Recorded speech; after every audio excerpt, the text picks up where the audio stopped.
morning. Kararating lang namin guys, no? Mga 7 kami dumating from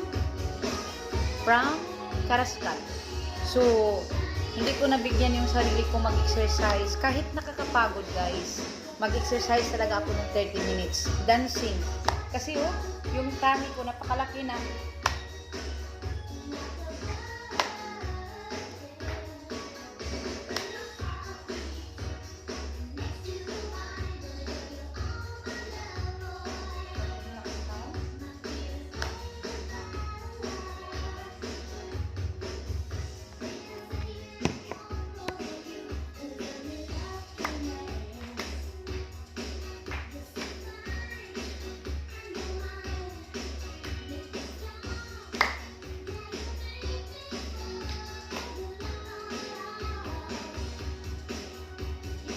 Guys, kaya ako ganahin.